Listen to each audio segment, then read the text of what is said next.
கல்வி, கல்விக்கேற்ற வேலை, வேலைக்கேற்ற சம்பளம், அதை கொண்டு வாழ்கிற பெருமை மிக்க வாழ்வு. இலவசம் என்ற சொல்லே இல்லாது ஒழித்து, இலவசம் பெற வேண்டிய ஏழ்மை வறுமை நிலையில் இல்லாது என் மக்களின் வாழ்க்கை தரத்தை உயர்த்தி தன்மானத்தோடு ஒரு தற்சார்பு வாழ்க்கையை வாழ்கிற வாழ்வை கொடுக்க வேண்டும் என்பது உங்கள் பிள்ளைகளின் கனவு. உலக தரத்திற்கு சிறந்த மருத்துவம், கட்டணமில்லாத மருத்துவம், கட்டணமில்லாத தூய குடிநீர், பயணிக்க பாதை, தரமான போக்குவரத்து, எரிக்க தடையற்ற மின்சாரம், குடிக்க தூய நீர், படிக்க சிறந்த கல்வி, பார்க்க சிறந்த மருத்துவம், நிலமும் வளமும் சார்ந்த தொழிற்சாலைகள், படித்தவர் படிக்காதவர் அனைவருக்கும் அரசு வேலை, இனி படிக்காதவரே இல்லை என்ற நிலையை உருவாக்குவது அடுத்த வேலை. ஒரு பெருங்கனவு இதுவரை எங்களது முன்னவர்கள் நீண்ட காலமாக சுமந்து வந்த கனவு. அந்த கனவை எங்கள் தலைவன் சுமந்து நின்றான். அந்த கனவை இப்போது இந்த நிலத்திலே அவன் பிள்ளைகள் சுமந்து நிற்கிறோம். உள்ளுவதெல்லாம் உயர் உள்ளல், மற்றது தள்ளினும் தள்ளாமை நீர்த்து என்கிறார் எங்கள் வள்ளுவ பெருமகனார் தந்தருளிய மறைமொழியிலே. அப்படி உயர்ந்த எண்ணத்தை கொண்டு நம்முடைய தமிழ் அறிவியலின் அடையாளமாக இருக்கிற அப்துல் கலாம் கனவு காணுங்கள் பிள்ளைகளே என்கிறார். அந்த கனவு உறங்கும் போது வருவதல்ல, உன்னை உறங்க விடாமல் செய்வது என்கிறார். ஒரு முறை வருவது கனவு, மறுமுறை வருவது ஆசை, திரும்ப திரும்ப வருவது லட்சியம். அப்படி திரும்ப திரும்ப வருகிற இலட்சியத்தை நிறைவேற்ற துடிக்கிறோம். அந்த கனவை நாங்கள் பேசி பேசி கடத்தினோம். கருத்தியல் புரட்சியின் மூலமாக மக்களுக்கு கடத்தினோம் கடந்த 15 ஆண்டுகளாக. அதன் விளைவு 2016 காட்டுகிறேன். நேரம் குறைவாக இருப்பதால் ஒரு மேடையில் இவ்வளவுதான் காட்ட முடிகிறது. என் கனவு பெரிது, மிக பெரிது. ஆனால் அதில் துளியை காட்சி வடிவத்தில் பேசி பேசி கடத்த முடியவில்லை, புரிய வைக்க முடியவில்லை. அச்சு ஆவணத்தில் குடித்தேன். படிக்கிற பழக்கம் என் மக்களுக்கு இல்லை. படம் பார்த்து பழகி போன என் மக்களுக்கு படம் காட்டுவது என்று முடிவெடுத்து படம் காட்டுகிறேன். ஏன்னா நீங்க படம் காட்டுறவன்னு தான் ஓட்டு போடுறீங்க. அதனால உங்க மகனும் ஒரு படம், உருப்படியான படம், தேவையான படம், நாட்டுக்கு படம், பொழுதுபோக்கு படம் இல்ல, நல்ல பொழுதா ஆக்குற படம். இது என்னன்னு பார்க்காதீங்க, இத வட்டமா, இதான் தமிழ்நாட்டு அரசு முத்திரை. இதுவரை நீங்க பாக்குறத எடுத்துரும். தலைநகரையே மாத்திரம், தமிழ்நாட்டே மாத்திரம் 5 தலைநகரம். அது ஏன் போடுறேன்னு அப்புறம் சொல்றேன், இப்ப நிறைய நேரம் இல்ல. இது பெரிய செய்தி. இது காவல், நம்முடைய ஆட்சியில் காவல்துறை எப்படி கட்டமைக்கப்படுது பாருங்க. எந்த நாட்டிலும் சிறையிலையும் நீதிமன்றங்களையும் காவல் நிலையங்களையும் கூட்டம் குறைகிறதோ அந்த நாடு குற்றமற்ற சமூகம் என்று போற்றப்படும். எந்த நாட்டில் காவல்துறைக்கு, வழக்கறிஞர்களுக்கு, நீதிபதிகளுக்கு அதிகமாக மதிப்பு இருக்கிறதோ அந்த நாடு அதிக குற்றவாளிகளை கொன்ற நாடு, அது குற்ற சமூகம் என்று பொருள். எந்த நாட்டில் நீதிமன்றத்தில் கூட்டம் குறைகிறதோ, காவலர்களுக்கு வேலை இல்லை என்று ஆகிறதோ, வழக்கறிஞர் அந்த நாட்டில் ஒழுக்கம் இருக்கிறது, அறநெறி இருக்கிறது, நன்னறி இருக்கிறது, தர்மம் தலை தோங்குகிறது என்று பொருள். உங்களுக்கு தெரியாது. அப்ப இந்த நம்முடைய கல்வி முறையை வகுத்தவன் அவன் என்ன பண்றான், நான் இந்தியா முழுமைக்கும் பயணித்து சென்றேன்.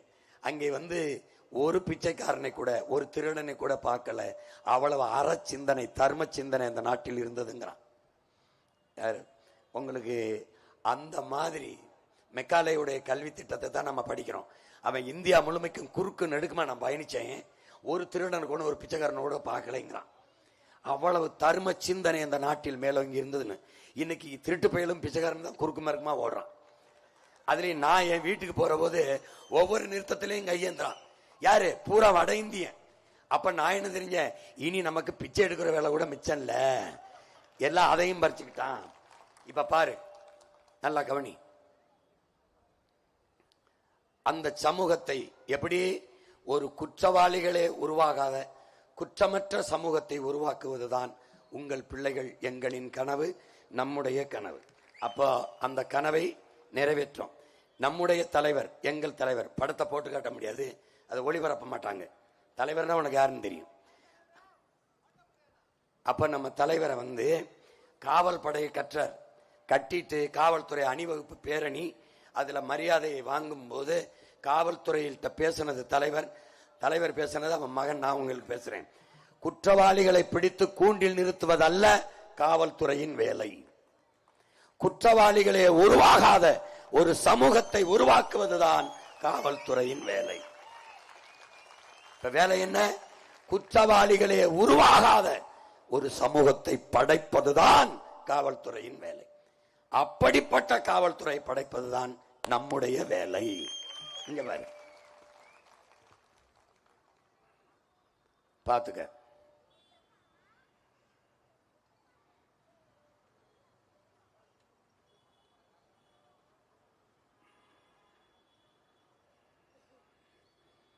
இது ஏன் சீருடைய மாத்திருக்கேன்? இந்த காக்கி மேல என் மக்களுக்கு ஒரு வெறுப்பு இருக்கு, ஒரு அச்சம் இருக்கு. வந்த உடனே இந்த சீருடைய மாத்திடுறோம். மாத்திட்டு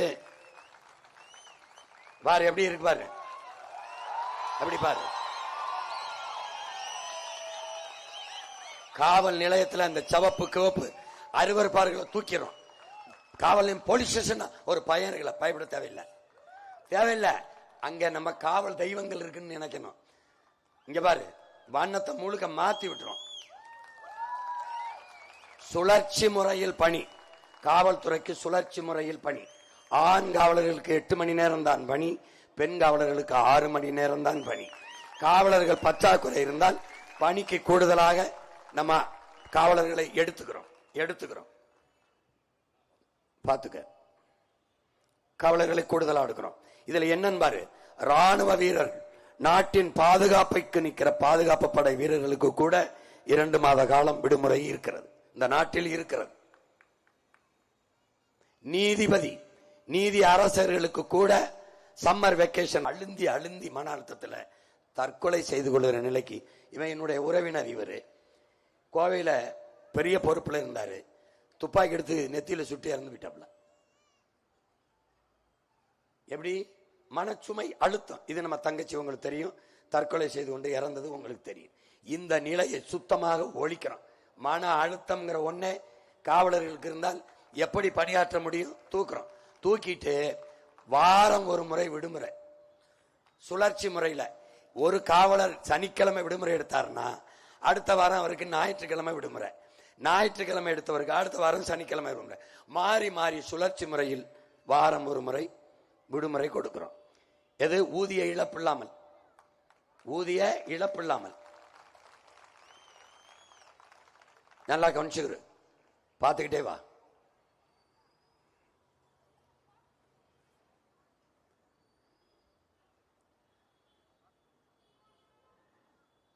சுழற்சி முறையில் விடுமுறை. 6 மாசத்துக்கு ஒரு முறை குடும்பத்தோட சுற்றுலா சென்று வர அவர்களுக்கு அரசே செலவு பண்ணி பொறுப்படுத்தி அவங்களை குடும்பத்தோட சுற்றுலா அனுப்பும். அது எல்லாமே ஒருங்கிணைக்கும். அது காவல்துறைக்குன்னு இருக்கிற அந்த துறை அமைச்சகம் அதை ஒழுங்கு பண்ணி செய்யும். குடும்பத்தோட போய் இந்த எந்த அழுத்தம் இல்லாம நிம்மதியா இருங்க. காவல்துறையில யாரு? பூரா நம்ம சொந்தக்காரன், சித்தப்பன், பெரியப்பன், மாமச்சின, அண்ணன் தான். இந்த பாரு, சுற்றுலா போயிட்டு வர செய்கிறோம். காவலர்களுக்கு இந்த குடியிருப்புல இந்த குடிசை மாற்று வாரியத்தில் கட்டணும். தரமான குடியிருப்பு கட்டி ஸ்டார் விடுதி போல நட்சத்திர குடியிருப்பை மாத்திரன். மருத்துவமனையில தனி பிரிவு. மருத்துவமனையில மாற்றுத்திறனாளிகளுக்கு, திருநங்கைகளுக்கு, மருத்துவர்களுக்கு, ராணுவ வீரர்கள் தனித்தனி பிரிவு. வந்தவன ரொம்ப நேரம் செலவழிக்க வேண்டியல. காவல்துறையா தனி செக்ஷன் சொல்லும், தனி பிரிவு. காவல்துறைக்கான மருத்துவ பிரிவு வர மருத்துவம் செய்து கொள்ள செல்ல தனித்தனியாக எல்லாம் கூட செய்து பண்ணி கொடுத்துறோம். பாத்துக்க.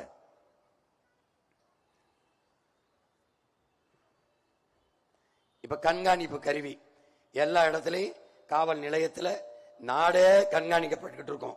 தப்பிக்க முடியாது. எங்க இருந்து யார் கண்காணிக்கிறார் என்று உனக்கு தெரியாது. இப்ப ஒரு குற்றவாளி குற்றம் செஞ்சிட்டார், கூப்பிட்டு விசாரிக்கும் போது மாண்புமிக்க மனித நேயத்தோட இப்படி டவுசரை கழட்டு, இந்த சட்டையை கழட்டு, உட்காரு, முட்டிக்கால் போடு, அடி தடி, அதெல்லாம் கிடையாது. எல்லாத்தையும் இங்க வாதிட்டு இருப்போம்.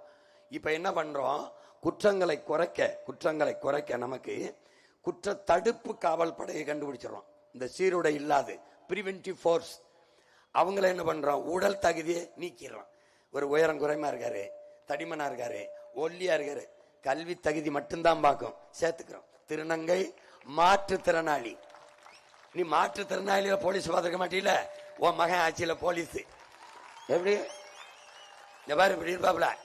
அவர் என்ன பண்ணுவாரு, இந்த கூட்டத்துக்குள்ள வந்து உட்கார்ந்து இருப்பாப்ல. உனக்கு போலீஸ்ன்னு தெரியாது, உன்னை விட வேகமா கை தட்டுவாப்ல. நீ சேட்டை பண்ணின்னு வச்சுக்கிறீங்க, அவர் எல்லாருக்கும் கறி வச்சிருப்பேன், கை கை கை கைன்னு செய்தி போகும். 10 பேர் வந்து எந்திரிக்கு தம்பிம்பா. போலீஸ் மாதிரி யாருங்க நீங்க, வாங்க வாங்குங்க வாங்க வாங்க, கூட்டிட்டு போய் உட்காருங்க. ஹலோ உட்காரா, டேய் உட்காரா பட.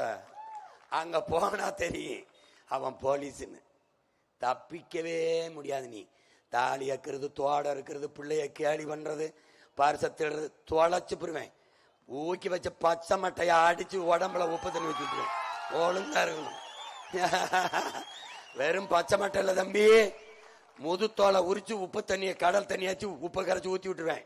துடிச்சு துடிச்சு கும்பிட்டு விழுந்துருவேன். இனிமே எண்ணமே வராது உனக்கு, பாத்துக்க. குற்ற தடுப்பு காவல் நிலையம் தொடங்குவேன். இவங்கெல்லாம் போலீஸ், உனக்கு தெரியாது. இப்ப பாத்தீல போலீஸ். அப்ப குற்றம் நடந்த பிறகு கண்டுபிடிச்சு அதை வழக்காக்கி நீதிமன்றத்தில் இழுத்து தண்டனை பெற்று கொடுக்கிற காவல் படை தான் இருக்கு. குற்றம் நடப்பதற்கு முன்பு அதை தடுக்கிற காவல் படை ஒரு பிரிவை நம்ம உருவாக்கிக்கிறோம். அது ஒண்ணு உருவாக்கிக்கிறோம்.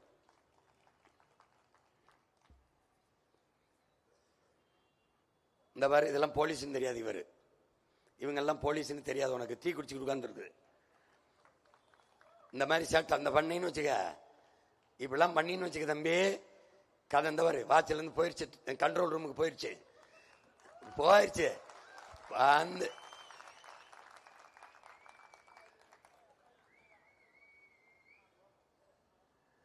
இப்ப என்னன்னா, இப்ப இப்ப வந்து பண்டிகை, நம்ம உனக்கு பண்டிகை இருக்கு, எல்லா பண்டிகை இருக்கு. பொங்கல் பண்டிகை இருக்கு, தீபாவளி இருக்கு, ரம்ஜான் இருக்கு. ஆனால் காவலர்களுக்கு எந்த பண்டிகையும் இல்லை. நீ பட்டாசு வெடிச்சா இப்ப பார்த்து வெடிப்பா, ஓரமா வெடிப்பா, நிக்கணும். பொங்கலுக்கே நிக்கணும். நீ செத்து பாடையில போனாலும் கூட வரணும், பல்லக்கு தூக்கிட்டு போனாலும் வரணும், கோயில் திருவிழாவுக்கு வரணும், எல்லாத்துக்கும் நிக்கணும். ஆனால் நம்ம ஆட்சியில விடுமுறை. எப்படி விடுமுறை? ஒரு நாள்ல அரை நாள் பண்டிகை காலங்கள்ல அவர்களுக்கு விடுமுறை. மீதி நேரம் பகுதி நேரம் பிரிச்சுக்கிறோம். இப்ப 8 மணி நேரத்துல 4 மணி நேரம் அவருக்கு பணி, பெண் காவலருக்கு 3 மணி நேரம் பணி செஞ்சுட்டு போயிடலாம். சுழற்சி முறையில விடுமுறையை பண்டிகை காலங்களில் கொடுத்துக்கிறோம். என்னன்னா, பலகாரம் சாப்பிட முடியாது, தாய் தந்தையரோடு இருக்க முடியாது, ஒரு புதுசு வேட்டி கட்ட முடியாது, எப்ப பார்த்தாலும் சீருடையோட வெறப்பாவே இருக்கிற நிலைமை தூக்கிறோம். மகளிர் காவலர்களுக்கு மகப்பேறு காலத்துல ஓராண்டு விடுப்பு கொடுத்து சம்பள பிடித்தல்லாம ஊதியத்தோட கொடுத்துறோம். பாரு எப்படி இருக்கு.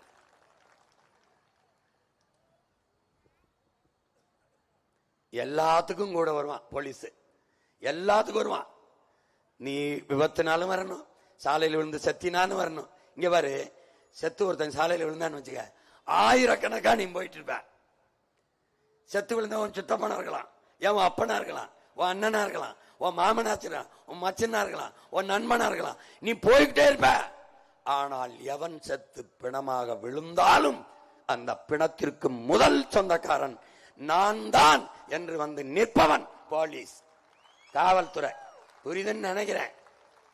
இனிமேலாவது காவல்துறையை போற்ற மதிக்க பழகிக்க. பாரு, முதல்ல விழுந்தவன அந்த இடத்துல வந்து ஒரு போரையை போத்தி, துணியை போத்தி, இந்த பிணத்துக்கு நான் தாண்டா சொந்தக்காரன் நிக்க போறது யாரு? காவல்துறை. பாரு, மேன்மையான பணிகளை செய்யும் காவலர்களை போற்ற வேண்டும். எப்படி? அப்படி போற்றவர்களுக்கு உயரிய விருது கொடுத்து பணி உயர்வு கொடுக்கும். அவன் மரணிக்கும் போது அரசு மரியாதையோடு அடக்கம் செய்யும். போற்றத்தக்க பணியை செய்கிற காவலர்களை போற்றும், கொண்டாடும் அரசு. இப்ப பாரு, இவர் தலைவர், இவர் சாலையில போறதுக்கு இந்த மாதிரி ஒரு கொடுமை பார்த்துக்கடா. 3 மணி நேரத்துக்கு முன்னாடி இவங்க வீட்டை விட்டு கிளம்புறதுக்கு முன்னாடி போக்குவரத்தை நிறுத்தி வரிசையா வெயில்ல நம்ம பிள்ளைகளை ஆண்காவலர் பெண்காவலர் நின்று இங்கிட்டு போ அங்கிட்டு போ டிராபிக் எங்க போறாரு இவரு. கோடுமை ஒரு நாள் அதிகாலையில் விண்ணூர்தி நிலையத்துக்கு போக 5 மணிக்கு வரேன். வரிசையா என் தம்பி வணக்கம் பண்ண என்ன நேரத்தில் நின்றுகிட்டு இருக்கேன்னு கேட்கிறேன். அண்ணே சைக்கிள் ஓட்ட வராங்கண்ணே. டேய் வச்சு வெளுத்து விட்டேன் பாரு. சைக்கிள்ல இந்த பக்கம் போறாங்கன்னு மொத்த போக்குவரத்தையும் ஒரே பக்கம் திருப்பி தேசிய நெடுஞ்சாலையில ஒரு பக்கத்துல போக வர நெரிசல் வராது விபத்தான யாரு பொறுப்பு? அதுக்கப்புறம் தான் ஓட்டணுமா போய் பூங்கால ஓட்டு விளையாட்டு திடல்ல ஓட்டு. எப்படி இருக்கு இப்ப? நமக்கு எதுக்கு இவ்வளவு காவல்துறை பாதுகாப்பு? சுத்தமா ஒழிக்கணும். காவல் நிலையத்தில் இரு, அதான் உன் வேலை. ரோட்ல நிக்காத. இந்த பாரு போகும்போது இவருக்கு பாதுகாப்பு கொடுத்து இது எதுக்குன்னு கேட்கிறேன். இப்ப என்ன உங்க அண்ணன் கேள்வி கேட்கிறோம் மயன், இந்த தேர்தலை ஓட்டு கேட்க போகும்போது என் ஆத்தா கலந்தபடி ஆரத்தி எடுக்கிறாங்கல்ல, அந்த இதுக்குள்ள ஆசிட்ட ஊத்திடுவான்னு நீ எப்படி நீ நம்பாம போய் கும்பிடுற? பக்கத்தில் நிக்கிற நீ ஆசிட்ட வச்சு அந்த சூடத்துல கொளுத்தி விட்டான்னா என்ன பண்ணுவ? அப்ப பயம் இல்லாம நிக்கிற பல்ல அழிச்சுக்கிட்டு. அப்ப அதிகாரத்துக்கு வந்த பிறகு அதே மக்களை உனக்கு வாக்கு செலுத்தி தேர்வு செஞ்ச மக்களை சந்திக்க எதற்காக பயப்படுற? எதுக்கு பயப்படுற? இங்க பாரு,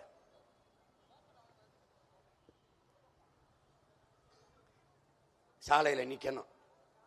ஆட்சிக்கு வந்தவர் எல்லாம் பாதுகாப்பு சரி சரின்னு போகணும். அதுக்கு பேர் என்ன? புரோட்டா கால். நம்ம புரோட்டா ஆட்டுக்கால் கேள்விப்பட்டிருக்கோம். இவன் என்ன புரோட்டா கால்னே தெரியாது. இங்க பாரு, நம்ம பிள்ளைங்க, நம்ம அண்ணன் தம்பி, நம்ம சித்தப்பன் பெரியப்பன், நம்ம அக்கா தங்கச்சி இப்படி சாலையில நிக்கிறத அண்ணன் பார்க்கும்போது ஒரு வலி வரும்பாரு. டே இதை ஓடிச்சிடணும்டான்னு வெயில்ல நிப்பான். ஒரு சிறுநீர் வந்துருச்சு, ஒரு அவசரம் வந்துருச்சு, எங்க போவான்? எங்க போவான்னு சொல்லு. நம்ம தங்கச்சி நிக்குது, நம்ம அக்கா நிக்குது, எப்படி போகும்? எப்படி போகும்டா? ஒரு மாந்தனையும் உள்ள ஒரு மனிதன் செய்ய ஒரு தலைவன் செய்யற ஆட்சியாடாது. போப்பா போய் இருப்பான்னு பாரு. இங்க பாரு, இங்க பாரு இங்க பண்றது. இந்த பாரு, நான்லாம் ஒரு நாள் ராத்திரி தூத்துக்குடி விண்ணூர் நிலையத்திலிருந்து போறேன். 10:30 மணிக்கு 4-5 தங்கச்சி சாலையில் நிக்குது. வெறும் கருவை, ஒரு நட்டுவாக்கு கடிச்சிருச்சு, ஒரு தேல் கடிச்சிருச்சு, ஒரு பாம்பு கடிச்சிருச்சு. என்னடா பண்றது? என்ன பண்றதுன்னு சொல்லு. அந்த முறை ஓடிக்கிறோம்டா. இவர் குளிரூட்டப்பட்ட வாகனத்துல இருந்து ஜெயில் போவாரு, இவன் வெயில்ல நிக்கிறான் பாரு, நிக்கிறான் பாரு. இங்க பாரு, அப்படி உனக்கு உயிர் பயம் இருந்தால் வராத, மக்கள் சேவைக்கு வராத, வீட்டிலே இருந்துக்க. இவன் யாருன்னு தெரியுதா? Boris Johnson. யாருன்னு தெரியுதா?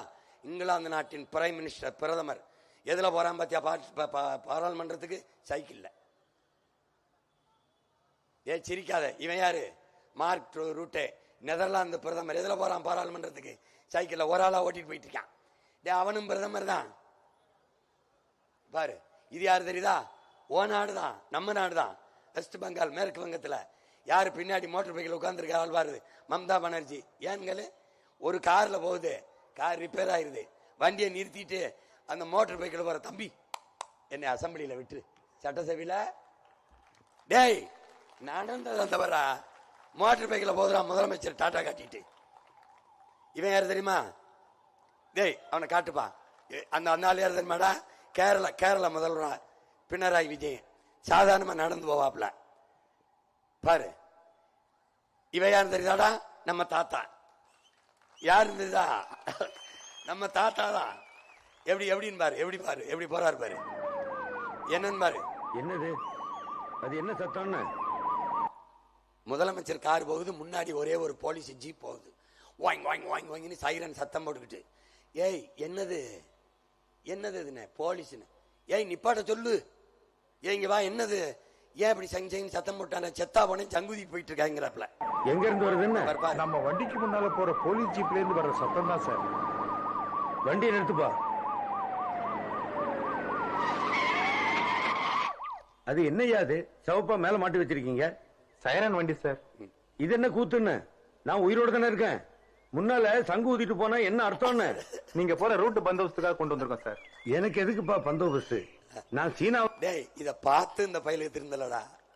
ஐயா ஒரு 100 வண்டி போகும்டா. ஒய்ங்க ஒய்ங்க ஒய்ங்க ஒய்ங்க ஒய்ங்க ஒய்ங்க. டேய் எங்கடா போறிய உங்க ஆடம்பரம் அக்கிரமத்துக்கு? இவங்க சினிமாவில இருந்து வந்தாங்களா? சினிமா செட்டு மாதிரியே பிரம்மாண்டமா இருக்கணும். வைத்தியக்கரை என் தாத்தன் பேரறிஞர் அண்ணா, முதறிஞர் ராஜாஜி, நம்ம தாத்தன் ஓமந்தூர் ராமசாமி ரெட்டியார், குமாரசேம ராஜா, இந்த டாக்டர் சுப்பராயன், இவங்கெல்லாம் இப்படிதான் ஆட்சி செஞ்சாங்க. போய்கிட்டு இருக்கேனா இல்ல பாகிஸ்தான்ல போயிட்டு இருக்கேனா? நம்ம நாட்டுல தானே போய்கிட்டு இருக்கேன். அந்த ஜீப்பை திருப்பி கொண்டு போங்க. சும்மா வெட்டி செலவு பண்ணிக்கிட்டு ரெண்ட செலவுங்கிறப்பல ஏண்டா நான் சீனாவில் வரணும், பாகிஸ்தான்ல வரணும், சொந்த நாட்டில் போறதுக்கு எதுக்குடா பாதுகாப்புன்றப்பல. இவங்க மக்களை நம்மள பயப்படுறாங்க. இது தாத்தாவின் ஆட்சியில, பேர ஆட்சியில எப்படி இருக்கு? தவிர்க்க முடியாத இடங்களில் என் பிள்ளைய நிக்குதுன்னு வச்சுக்க, பெண் காவலர்களுக்கு கேரவேன்ங்கிற பாதுகாப்பு வண்டியை முதல்ல அனுப்பிடுவேன். மொபைல் டாய்லெட்ஸ் வச்சிருவேன். எப்படி? மொபைல் டாய்லெட்ஸ் வச்சிருவேன். ஆண் காவலர்களுக்கு அதே மாதிரி வச்சிருவேன். தவிர்க்க முடியாத இடத்துல தான், தேவையில்லாம சாலையில் வந்து நின்றுட்டு இருக்கக்கூடாது. நீ போய் காவல் நிலையத்தில் இரு, காவல் பணியை செய், உனக்கு என்ன வேலையை செய், இல்லைன்னா சும்மா இரு, புத்தகம் எடுத்து படிச்சுக்கிட்டு இரு. இந்த மாதிரி பெரிய கூட்டங்கள் இருக்குது, அதுக்கு பாதுகாப்பு கொடுக்க வேண்டிய அவசியம் வருது என்றால் அங்க பிள்ளைகளுக்கு போதிய வசதி இந்த மாதிரி வண்டியை முதல்ல நிறுத்திடுவேன். நகரும் கழிவறைகள், கேரவன், நடிகர்கள்லாம் சினிமா படப்பிடிப்புக்கு பயன்படுத்துறாங்களா, ஷூட்டிங்க்கு, அந்த வண்டியை அரசு வச்சிருக்கோம். ஒவ்வொரு இடத்துலையும் கொண்டு நிறுத்திடும். அதுக்கு கேரவன் பேரு, பாதுகாப்பு வண்டி. இங்க பாரு, இந்த மாதிரி எங்க காவலர்கள் சாலையில நின்று பணி செய்யறது கிடையாது. அப்ப என்ன பண்றேன், போக்குவரத்து காவலர்கள் நடுவீதியில் நிற்பதோ வெயில்ல நிற்பதோ கிடையாது, எடுத்துறோம். என்ன பண்றேன், சாலையின் இரு ஓரத்துல கண்ணாடி அறை, இப்படி இந்த பக்கம் சுவர் இருக்கும், பின்னாடி சுவருக்கு முன்னாடி கண்ணாடி அறை இருக்கும். குளிரூட்டப்பட்ட அறைக்குள்ள இருக்கணும், உள்ளே இருக்கணும். உள்ள இருந்து எல்லா இடங்களையும் வளைவு கண்காணிப்பு கருவி சிசிடிவி பொருத்தியிருப்பேன். பல இடங்கள்ல எல்லாம் கண்ணு முன்னாடி கவனிச்சுக்கிட்டே இருக்கலாம். அங்கே மாற்றுத்திறனாளிகள், திருநங்கைகள், ஏற்கனவே இருக்கிற காவலர்கள், புதிய பணிக்கு எடுக்கும் போது திருநங்கைகள், மாற்றுத்திறனாளிகள் எல்லாரையும், விதவை பெண்களை எல்லாம் எடுத்து வச்சிருப்பேன் அந்த அந்த அறைக்குள்ள. இந்த பாரு, அப்படி இந்த முறையை ஒழிச்சிடும். நீ தவறே செய்ய முடியாது. ஒவ்வொரு வளைவும் போட்டுக்கிறோம். இது எங்க இருக்கு, இது மாதிரி சிங்கப்பூர்ல இப்படி இந்த மாதிரி அறையை கொடுத்துறேன். நீ ஒண்ணுமே பண்ண முடியாது. ஏசி போட்டு உள்ள உட்கார்ந்துக்கிற வேண்டியதான். அந்த சீருடைய மாத்திடுறேன், வெள்ளைய, அது தூசி அடிச்சு, அது நீ தெருவில் அந்த பச்சையை கொடுத்துறேன். ஏன் பச்சை, கிரீன் சிக்னல் வந்தா தானே நீ போகணும். போக்குவரத்து எல்லா காவலருக்கும் பச்சையா போடு. இந்த பாரு, சீருடைய மாத்திடுறேன். சாலையில நிக்கவில்லை. 20,000 மாத்திரை, தூய தமிழ்ல, அது கிலோமீட்டர் இங்கிலீஷ்ல. நான் வரும்போது 1000 மாத்திரைன்னு தான் எழுதியிருக்கோம். அப்புறம் குழம்பிக்காத. கிலோமீட்டர் வேகத்துல 1000 மாத்திரை வேகத்துல செல்லவும்னு இருக்குதுன்னா இப்படி எழுத்து வரும். 15 கிலோமீட்டர் வேகத்துல போ அப்படின்னா அதுல நீ போகணும். போகல அப்படின்னா இவர் மெதுவாக செல்லவும் தான் எழுதியிருக்கும். ஏன், பள்ளிக்கூடம் அருகில், இந்த மெதுவாக செல்லவும்லாம் இருக்கு, அதை எடுத்துருவோம். பள்ளிக்கூடம் அருகில் அதான் போட்டிருப்போம். பள்ளிக்கூடம் அருகில்னா நீ என்ன தெரிஞ்சிருக்கணும், மெதுவா செல்லணும். மெதுவாக செல்லணும்னு எழுதுனா நீ அறிவு கட்டவன், முட்டா பையன் அர்த்தம். நடைபாதை நடப்பதற்கே நீ எழுதி 50-60 கோடி செலவு பண்ணி இந்த முதன்மையான நகரங்கள்ல வேணா நான் சொன்ன போய் கேட்க நகரில் நடைபாதை நடப்பதற்கு 10 அடிக்கு ஒரு பலகை வச்சிருக்கு.